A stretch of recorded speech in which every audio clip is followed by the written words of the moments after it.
104 ಸಮಾಜಗಳದಾವ, 101 ಸಮಾಜಗಳು ಇವತ್ತು ಅನ್ಯಾಯ ಆಗ್ತಕ್ಕಂಥದ್ದೇನು ಬಂದಿದೆ. ಇವತ್ತು ನಾವೆಲ್ಲರೂ ಒಗ್ಗಟ್ಟಾಗಿ ಸರ್ಕಾರ ವಿರುದ್ಧ ಹೋರಾಟ ಮಾಡ್ತಕ್ಕಂಥ ಕೆಲಸವನ್ನು ನಾವು ಮಾಡ್ತೀವಿ.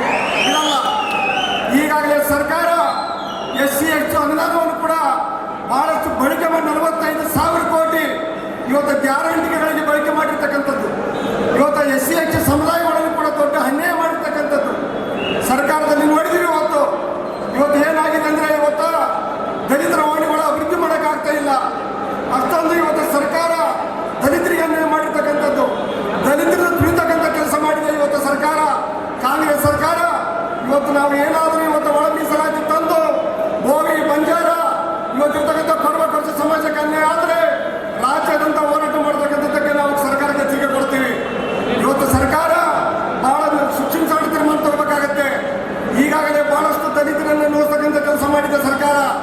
ಮುಂದಿನ ದಿನಗಳಲ್ಲಿ ಏನಾದರೂ ಇಂಥವರ ಮೊದಲು ಗೋವಿ ಬಂಜಾರ ಸಮಾಜಕ್ಕೆ ಅನ್ಯಾಯ ಆಗ್ತಕ್ಕಂಥ ತೀರ್ಮಾನ ಮಾಡಿದ್ರೆ ನಾವೆಲ್ಲರೂ ಒಗ್ಗಟ್ಟಾಗಿ ಅಣ್ಣ ತಮ್ಮಂದಿರಾಗಿ ಸರ್ಕಾರ ವಿರುದ್ಧ ಹೋರಾಟ ಮಾಡೋಣ ಅಂತಕ್ಕಂಥ ಮಾತನ್ನು ವೇದಿಕೆ ಮುಖಾಂತರ ಹೇಳಕ್ಕೆ ನಾನು ಇಷ್ಟಪಡ್ತೇನೆ. ಒಂದು ಕಡೆ ಇವತ್ತು ನಾವೇನಾದರೂ ಹೋರಾಟ ಮಾಡದೆ ಹೋದರೆ ಸರ್ಕಾರ ಇವತ್ತು ಏನ್ ಬೇಕಾದ ತೀರ್ಮಾನ ತಗೋಬಹುದು. ಯಾಕಂದ್ರೆ ಅಲ್ಲಿ ನಿಲ್ತಕ್ಕಂಥ ನಾಯಕರುಗಳು ಈಗಾಗಲೇ ಸರ್ಕಾರ ಮೇಲೆ ಜಾಸ್ತಿ ಒತ್ತಡವನ್ನು ಹಾಕ್ತಕ್ಕಂಥ ಕೆಲಸ ಮಾಡ್ತಿದ್ದಾರೆ. ಏನಾದರೂ ಮಾಡಿ ಒಳ ಮೀಸಲಾತಿ ತರಲೇಬೇಕು, ನಮಗೆ ಇವತ್ತು ನ್ಯಾಯ ಪಡೆಯತಕ್ಕಂಥದ್ರೆ ಇವತ್ತು ಮುಖ್ಯಮಂತ್ರಿಗಳ ಮೇಲೆ ಉಪಮುಖ್ಯಮಂತ್ರಿಗಳ ಮೇಲೆ ಒತ್ತಡವನ್ನು ಹಾಕ್ತಿದ್ದಾರೆ. ಆದರೆ ನಾವು ಏನಾದರೂ ಇವತ್ತು ನಮ್ಮನ್ನು ಅನ್ಯಾಯ ಸುಮ್ಕುಂತ್ರೆ ಇದು ಪೀಳಿಗೆ ಅಂತ ಮುಂದೆ ಬರ್ತಕ್ಕಂಥ ಮಕ್ಕಳು ಮೊಮ್ಮಕ್ಕಳಿಗೆ ಇಡೀ ಕಾಲರಿಗಳಿರ್ತಕ್ಕಂಥ ವ್ಯವಸ್ಥೆಯಲ್ಲಿ ಮುಂದಿನ ಪೀಳಿಗೆಗೆ ದೊಡ್ಡ ಮಾರಕ ರೋಗವಾಗಿ ಇವತ್ತು ಕಾಣತಕ್ಕಂಥ ವ್ಯವಸ್ಥೆ ಇದೆ. ಇದಕ್ಕಾಗಿ ನಾವು ಹೋರಾಟ ಮಾಡಲೇಬೇಕಾಗುತ್ತೆ.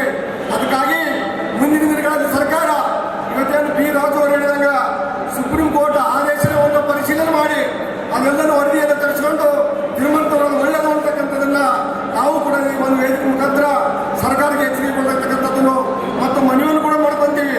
ಏನಾದರೂ ತೀರ್ಮಾನ ತಗೊಳ್ಳೋದು ಮುಂಚಿತವಾಗಿ ಬಹಳ ಇದನ್ನು ಪರಿಶೀಲನೆ ಮಾಡಿ ತೀರ್ಮಾನ ತಗೊಳ್ತಕ್ಕಂಥದ್ದು ಬಹಳ ಒಳ್ಳೆಯದು ಅಂತಕ್ಕಂಥದ್ದನ್ನ ನೀವೆಲ್ಲರ ಮುಖಾಂತರ ಈ ವೇದಿಕೆ ಮುಖಾಂತರ ನಾವು ಮನವಿಯನ್ನು ಮಾಡ್ಕೊತೀನಿ. ನೀವೆಲ್ಲರಿಗೂ ನಮಸ್ಕಾರ. ವೀಕ್ಷಕರೇ, ಇಂತಹ ವಿಡಿಯೋ ನೋಡಬೇಕಾದ್ರೆ ಐಡಿಯಾ ನ್ಯೂಸ್ ಅನ್ನು ಸಬ್ಸ್ಕ್ರೈಬ್ ಮಾಡಿ, ಶೇರ್ ಮಾಡಿ, ಲೈಕ್ ಮಾಡಿ. ಕ್ಯಾಮರಾಮನ್ ಗೌತಮ್ ಜೊತೆ ಐಡಿಯಾ ಮಂಜು, ಐಡಿಯಾ ನ್ಯೂಸ್, ಬೆಂಗಳೂರು.